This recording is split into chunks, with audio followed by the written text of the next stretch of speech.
What is up, everyone? This is Michael Wittemann, and today I'm going to show you the basics of how to skate a ledge and basically hold any trick on a ledge that you're capable of. I'm going to go through some basics, spot prepping, setups, and just some of the trick variations, and let's just get into it. First things first, your skate setup.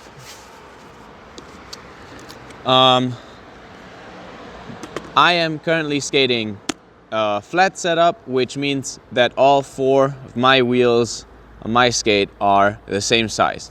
You can tell they're pretty small, so it is a fairly easily skatable flat setup. Also, the frame that I'm skating allows me to just like play around with flat skating. It's the Icon AG60, which I can highly recommend for flat skating. There's not much more to it. Your frame and wheel setup depends a lot on your groove tricks, on how you need to like distribute weight, where you need to apply pressure to in order to maintain balance on a ledge. When it comes to the sole plate, you can tell my sole plate is worn down slightly. It has like this rounded edge right here, which is actually ideal for this. It might make it a bit harder to do topsides because you need to go down a bit further, but as for regular tricks, it makes it easier to like lean over and have your skate like placed like this, because if you have like a sharp like platform sole plate still, you need to apply more pressure and it feels a bit less natural.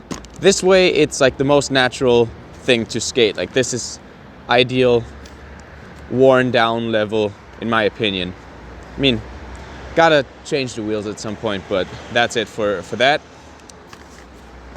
Yeah, so much for that. I haven't done any field studies on any other setups other than flat in the recent years. I haven't even tried it. I don't feel like it. I like the abilities on flat ground that just flat skating gives me. The upgraded movement on flat is just so important to me that I don't feel like changing that at all. And I have figured out my approach to ledge skating in order to just feel comfortable enough to try a couple of tricks. And yeah, that's what I'm going to show you. I'm going to show you on flat today, and that's that for the setup. The skate setup itself, it's the Sway. It's my pro model, the Michael Wittemann Pro Skate. Skating it with the prime liners. And when it comes to the boot, literally every skate out there, like you can apply all of these like basics with every other skate. With some it might be easier, with some it might be harder. But just so you know, like there's no like winning formula setup wise. Just go for the one that feels more like most natural to you. When it comes to frames, there's definitely objective ups and downs between certain frames. This one works for me. It's a fairly hard material, and just the wheel split, so like the distance between the middle wheels is just ideal in my opinion. As I'm moving down the camera even lower, I'm just gonna exaggerate a bit more on the spot preparation. So I got this fairly ideal spot right here, just so you can see my face too. So this is the fairly ideal spot. It's pretty smooth on top, on the side, so like no special preparations needed. All you need to do is wax it. And I've covered this in recent videos, but for this one I'm gonna repeat it again just because it's so important. Every part of the skate that is touching the ledge, like every part of the ledge needs to be waxed. So wait, I'm gonna do this in this one. Doesn't really matter. Maybe if you go like this. So if I'm taking up the laces here, you can tell like I'm up until this part out here. That's pretty far out. Plastic is definitely gonna touch the spot. Then also you might want to exaggerate a bit more and like lean over even more. So we're up over here. That is like, if I lay up my hand like this, that's this far apart. That's usually like my rule of thumb. This is how far I would wax out here. But you can tell like this is how far it's been waxed. This is pretty far out. For me personally, I would always recommend waxing further out, like just even like go like full skate length on top. Who even cares? It doesn't matter, because you'd rather want to like slip out in a more controlled way than stick at any given point where you have like zero control. So just wax as much as you feel comfortable. Take this as a minimum, like the width of your hand. Take this as a minimum, and then I would always recommend like waxing out further. That way you're on the safe side. If you happen to miss a trick, you're gonna slip either way. Like people are always afraid of missing a topside, but if you miss a topside and you wax out up until here, you're still gonna miss, slip away. If you get the right stance, this should usually not be a problem to catch yourself, and so it's just actually safer to wax further out than it is just to wax like this bit. Like this makes no sense. Like this doesn't even matter. Like if you stand in a regular trick, in a regular soul plate trick, the way you should in order to like hold it, you're not even touching whatever you waxed here. Like if you only wax the metal part here. So yeah, be generous with the wax. Don't be lazy. Always make sure it's waxed properly. The good thing about like you wanna lean back like this. You want to slide actually. The fun thing about grinding is that you're actually not having to work or anything. You don't have to work in order to like make it all the way through the spot, but it's actually this gliding over the spot that makes this so fun. So just wax it, be generous with it. Make sure to get like an even coating on the spot. If you have colored wax, that makes it way easier. If you don't, just make sure that you apply enough pressure but you can actually see where wax is applied and where it's not. So make sure to do that evenly, far out. So I'm gonna put on the skates now. The reason I'm doing this video on ledge and not on rail is just because skating a rail is very intuitive, or like balancing on a rail is very intuitive. You just need to be centered on top of the rail. And while skating a ledge like that might be very intuitive for a couple of people out there, I think for most it's a long way of learning how to actually work with the ledge in order to like hold tricks safely.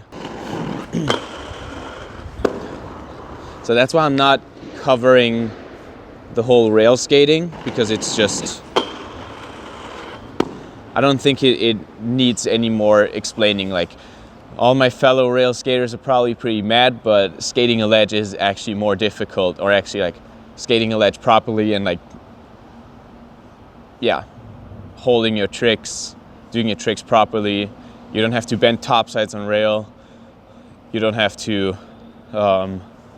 actually like apply pressure in different ways. You just have to be centered on the rail. So if you have a good balance, you are 10 steps ahead of everyone else. And on ledge, you need the balance, but you also need the tech. So let's go ahead and get into some tech. I'm gonna start things off with groove tricks on ledges, just because they need one specific thing that you don't apply on rails. And again, this mostly applies to skating flat. So if you have 4 wheels on each skate, 4 same-sized wheels, this is more specifically for you. So whenever you're doing a groove trick, I'm gonna go with a regular front side, because it's just, I think it's the most like out there trick. It's the easiest to approach, but it's the hardest probably to hold at first, because you feel like you're just like jumping on the wheels right away. So what I did when I started learning this trick as a kid, I would just like get there and like fully lean away, kind of defeating the whole purpose of it, but that was just the only thing how I thought I could actually hold the trick. Now I know there's two major things that I want to focus on in order to like hold this trick perfectly. I'm just gonna demonstrate how I am hopefully capable of holding the trick right now.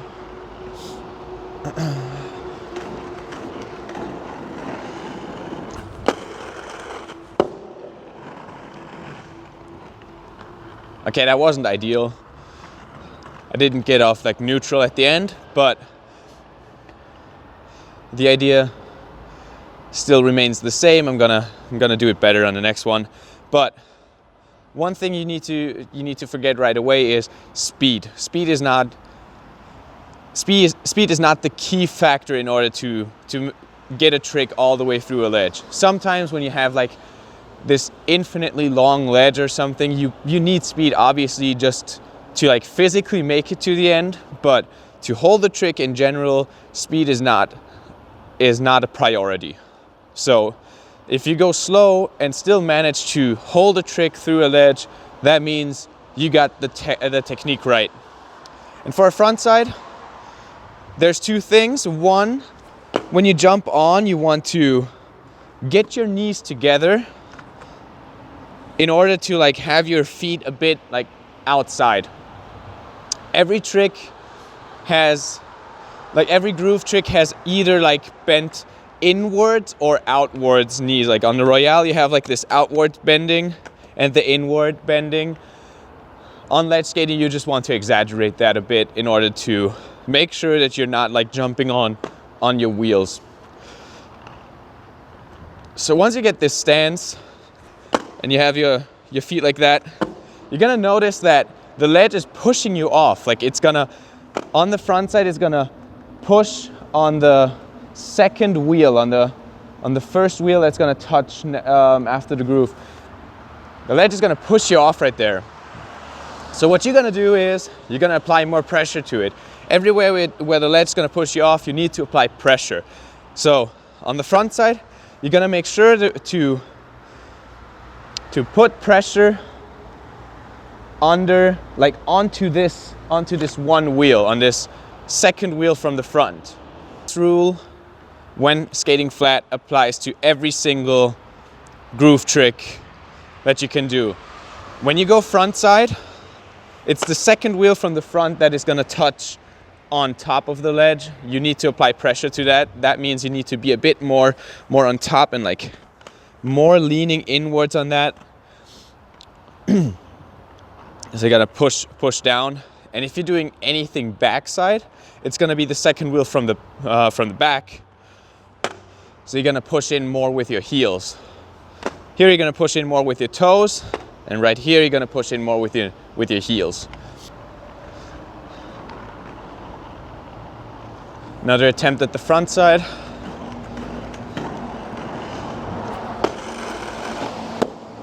Yeah, just like that. One thing that you can notice is if you can apply, like if you get the right stance, the right posture, and you apply the pressure just like I told you, you can tell sometimes that your feet are doing like slightly like in skiing, they're moving slightly back and forth. If that happens, don't worry. It just means that you are like fully on top. Might even be a bit too much on top, but that's why we wax the spot. Just a little inconsistency that you can work out. And always make sure, if you apply these two factors, you can actually place all your weight on top of the ledge. I'm gonna get the camera a bit closer to exaggerate some of that. Two things specifically right now is, in order to like apply more pressure to this front wheel, it is actually important to know that this is also the point where you want to have your weight. Like, you are standing not over here, you're not standing on the edge of the spot, you're standing slightly on top. That is approximately where my wheel is touching. This is where I want to distribute all my weight. This is where I'm aiming to distribute my weight. If you are gonna aim for this, your heels are automatically gonna fall off. You have less weight on here, and the ledge is just, or at least it feels like that, it's gonna actively push you off, and you're gonna have a hard time trying to hold the trick. So always make sure you're not aiming for the outside of the ledge. You're gonna aim slightly more in. This ledge is actually kind of perfect for that because it has the metal, which is this far in, and I'm just gonna aim slightly further in on top of the concrete. Don't get me wrong, if you're doing like soul plate tricks or anything, of course I'm aiming for the edge to lock, but I am aiming for this part to have my weight distributed, you know? So whenever I'm saying that I'm gonna stand on top of the ledge, this is exactly what I'm looking at, right here. On the Royale, you can actually, or like if I'm placing my foot down like this, you can tell right here. There's also the wheel touching. That means most pressure is applied on exactly this spot right here. And if I were to do anything backside, it would be right here. If you feel comfortable with this, you can always apply. You can always put more speed into this whole equation, and that way you're just gonna have a fast, clean-looking trick. I'm gonna do a couple trying to land neutral.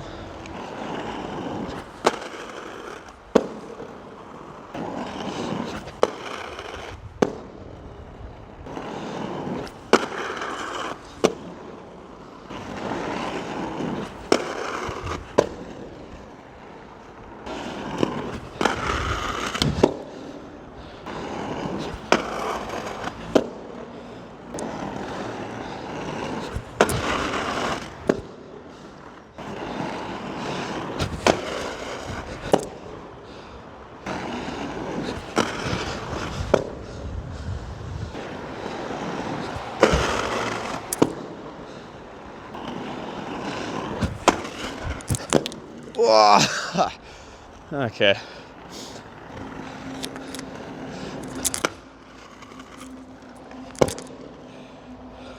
Okay, that's a quick recap of the groove tricks. I can tell that it's not too warm today. I feel like my response rate, or like my responsiveness on tricks is not as good as I want it to be. I'm a bit slow. I had a couple of hiccups in my repetitions right now that I'm not used to, at least not used to when it's warm. So it's good to be aware of that, and just try to work on a couple ones right here, a couple quick ones. Don't get disencouraged if you cannot aim like fully neutral after a ledge. It's kind of like a perfectionist goal. But if you can make it just like somewhere with like close to neutral, that is already pretty much perfect. If you feel more and more comfortable, you can always go for a bit more like detailed goal of like landing neutral. I can't do it all the time, and sometimes I just have to leave it the way it is. There's one backside Royale which I noticed where I was leaning too far off, and my front foot was having literally no pressure on the back wheel that was touching on the top, and I could tell how I was getting slower, and you can tell in my body posture that the ledge was like kind of like pushing me away. But just wanted to show you this is literally you can literally apply this to every single groove trick there is. This is a very basic formula. It's just the more spin or a natural movement you combine it with, the harder it gets to like fully apply this. It's gonna need a bit more repetition, but also that's pretty much the fun part about it, is just that it's not a thing of learning something and like immediately mastering every single trick about it. I tried the 270 backslide. That was as good as I could get it within the short time range that I'm giving myself. But yeah, that's the groove tricks. Let's move on to the soulplate tricks, basic soulplate tricks. Before I forget this, for every groove trick, the whole rule with the hip that I explained in the Royale trick tip video applies here too. If you do a groove trick, your hips have to point, or like the hip has to be turned in the same direction to where your toes are pointed. So on Royale, it's pretty obvious. This way, on backside Royale, it's outside, and that's pretty much it. On back Savannah, it's outside. Don't try to, just because you are afraid of like grinding or feeling like you're grinding backwards, especially on the back Savannah, don't try to like push your hip forward like this. It's gonna be super awkward. Like if you're gonna be up here, my hip is like facing this direction, slightly back even, and I'm just looking over my shoulder like this, you know? But if you're trying to push your hip forward like this, your front foot is eventually gonna slip out. If you have troubles doing any groove trick, also record yourself and see where the flaws are, if you can spot them. But generally, yes, allow your hip to be rotated same way as your toes are pointed. Sometimes out of fear or just out of like lack of repetition, you kind of want to like push your hip or like turn your hip in a direction that is very unnatural, and it's gonna make the trick harder. It could also make it more like authentic and stylish even, but generally it's gonna make it harder and less stylish. But back torque, for example, too, you cannot really, it's gonna be hard having the hips fully forward. It's gonna make it really hard to hold the trick, but you wanna have it like slightly turned outwards. Not fully, but like if you have it slightly outwards, you can like, gonna have a very convenient stance to hold the trick. It's not the easiest to have to place the camera on the bottom all the time, but I'm gonna work with it. As for soulplate, it's a very basic rule. Same thing with the groove trick. You wanna apply pressure or like have your weight slightly on top. And as you do that, as you like naturally move your weight over, your soulplate foot is gonna like lean in like this. I'm gonna exaggerate just to showcase, but it's gonna lean in like this. And the more used you're gonna get to this movement, the better you can save yourself if you happen to lean over or if you happen to miss a trick, because you're just like you're more centered on the spot, you're just more focused on a natural positioning.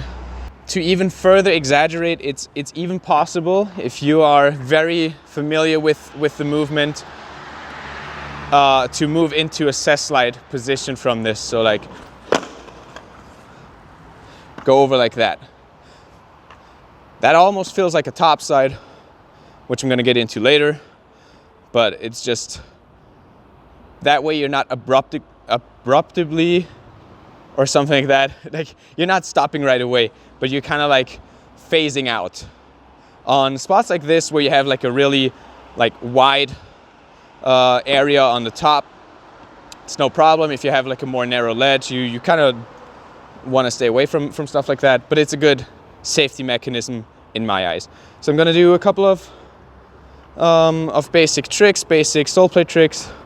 I'm gonna do it on this side this time because the bottom is just as long as the top, so this requires me to do the tricks all the way through. I'm not sure if I can do as many tricks like landing neutral, so I'm gonna try, but no promises.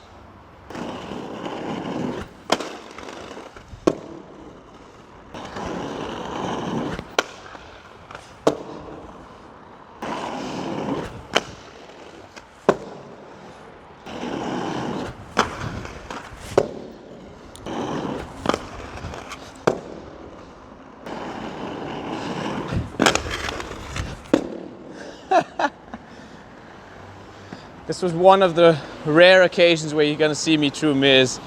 It's horrible.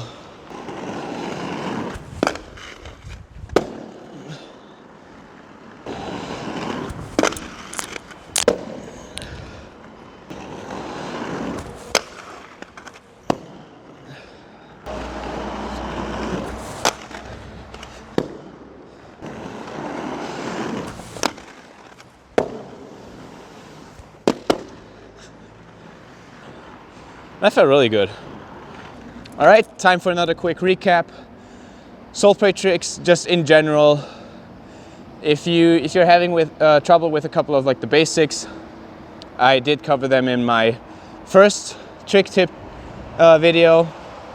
Basically, every trick kind of like builds up on this. So if you want to grind anything like backwards, doesn't matter what spin you're going in, you want to end up in the stance that you're gonna same as how you would do the regular trick. So if I'm doing a soul like this, I want to have my true soul, same stance.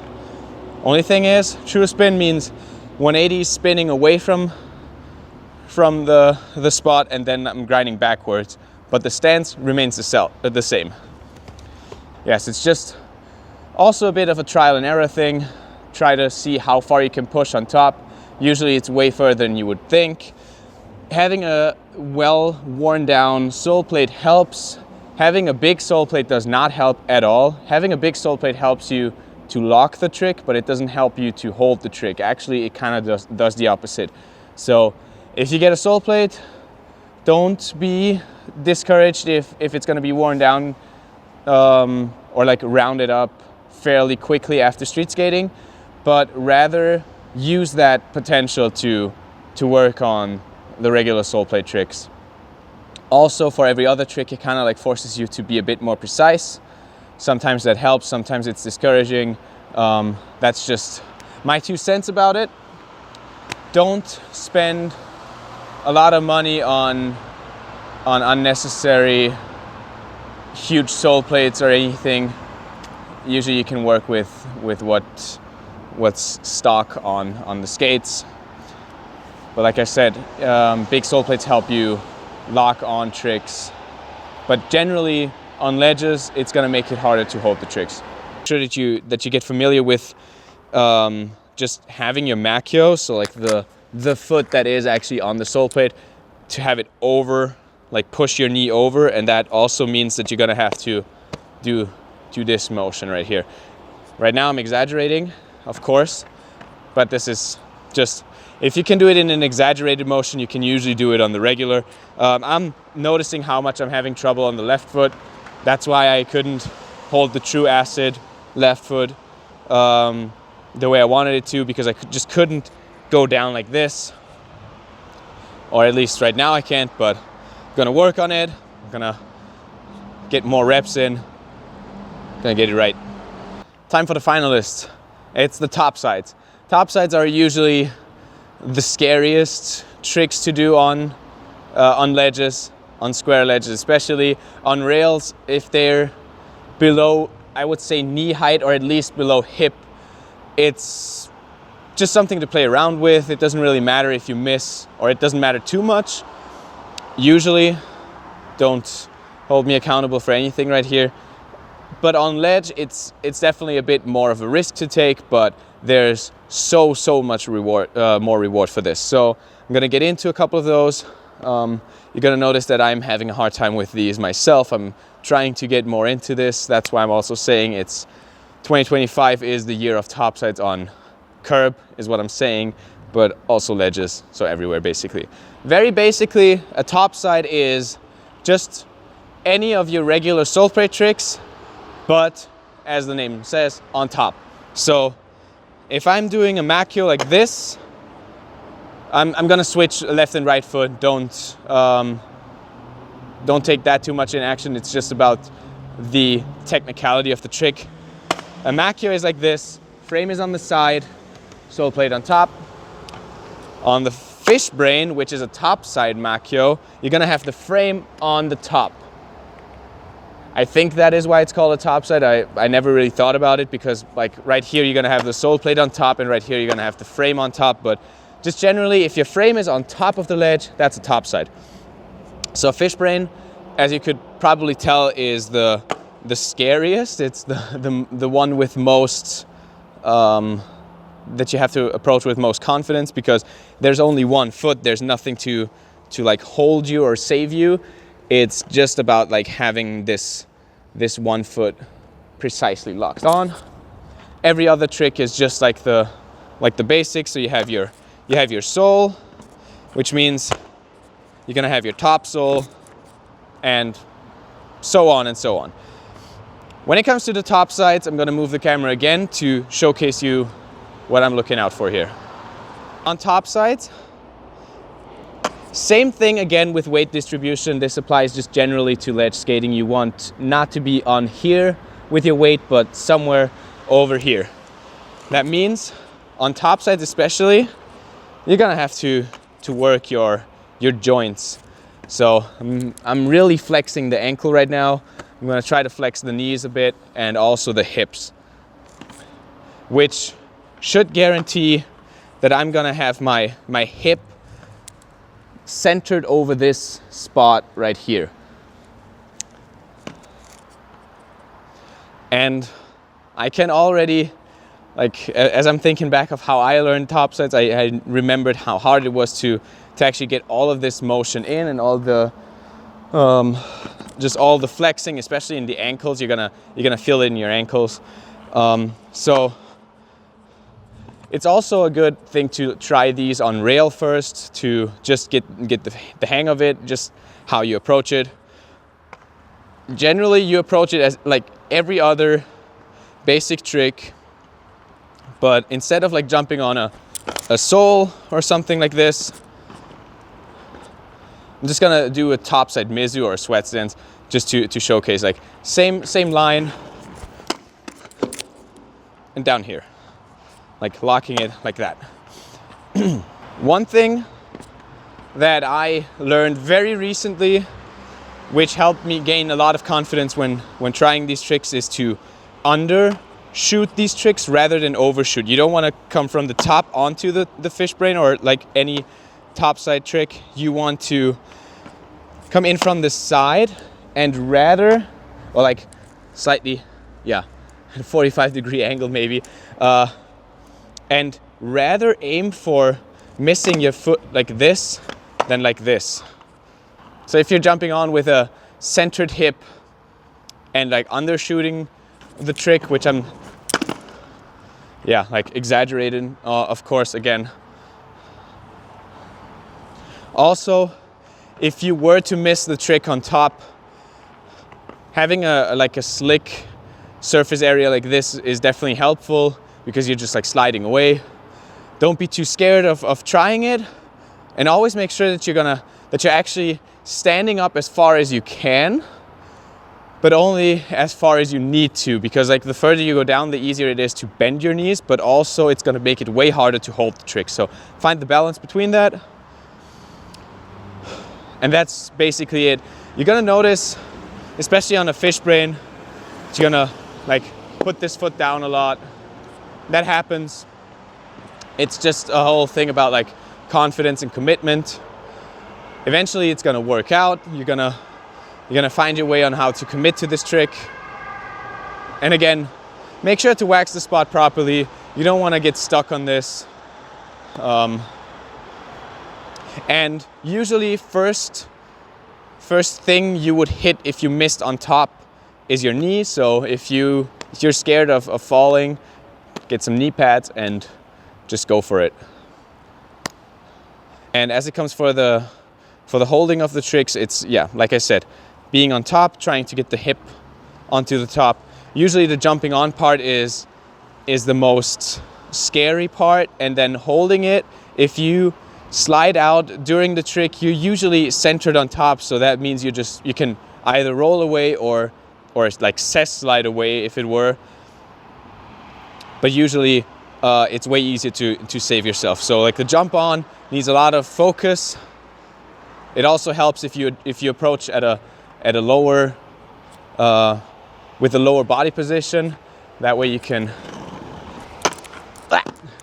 yeah, okay, I'm way too slow to try this now, but I'm gonna try a couple. Yeah, see how far I can get with this, because I'm not terrific, as I said. Just basic info.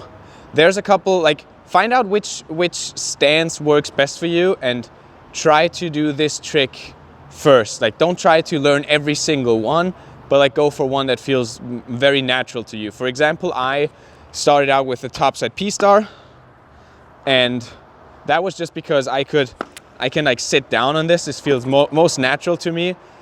On the other hand, the sweat stance or topside Mizu felt most unnatural to me. It kind of felt like I'm like leaning off of the ledge.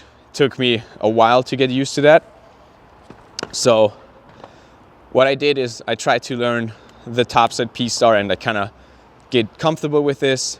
And as I would get more comfortable, it would be easier to like modify this trick and like kind of work around with it. So yeah, just by the time you're trying to learn topsides, you're gonna find some tricks that you're more comfortable with than others, and just go with it. Also, at some point, just go for it. Don't be afraid. You're always gonna, if you get used to falling off topsides, it's gonna make it way easier to try them in the future, because you're more used to like catching yourself. You're more used to just also, you're not as surprised if you miss a trick every now and then, because it happens to everyone. And being afraid of missing a trick is almost always worse than actually missing the trick, because you're starting to build up scenarios in your head. So yeah, it's a lot of commitment, and just trying to turn off the brain for a second, just focus on the body and go for it. All right, no more talking, let's do some topsides.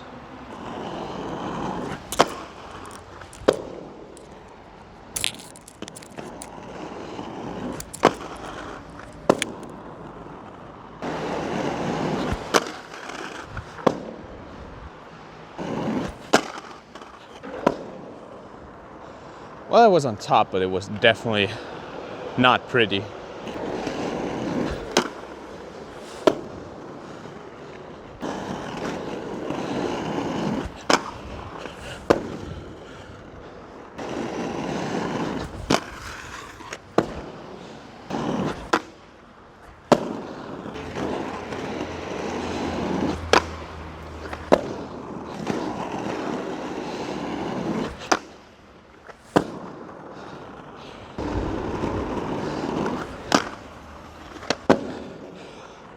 All right, and that concludes the video.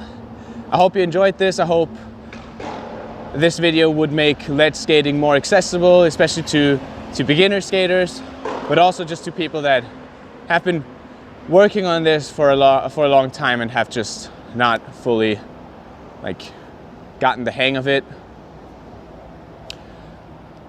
Little keynote at the end is, especially when you're doing the groove tricks and you have a ledge like this with like slight bumps and all that, this is pretty much perfect to get the hang of holding tricks, because you're going to get a constant response of the spot. If the second wheel from the top is touching, and you can actually like feel all the bumps and all the irregularities and all that. So that way you're just like in constant response with the spot, and can like kind of like control your trick over that. That's just a bit of a side note. I really enjoy this little fact especially. So if you're having a rough ledge, it's even more so than on like a polished marble ledge, which I generally don't prefer skating at all, just because you don't have the response at all. You don't know where you're standing. You don't feel like any irregularities, or if you're like slipping off or onto the spot, it's just kind of like taking you through. The sliding aspect obviously is amazing, but the response is kind of terrible. So that's that. And again, I'm gonna just link my previous trick tip videos below. Also my Patreon. Thank you for all the people that have joined in the last couple of days and weeks. Really seeing the difference, and I hope we can build this community on there too. Just a bit more intentional than your regular Instagram thread or whatever, wherever you want to share skate content. Hope you enjoyed this one. Hope it helps out a lot of people, and keep skating.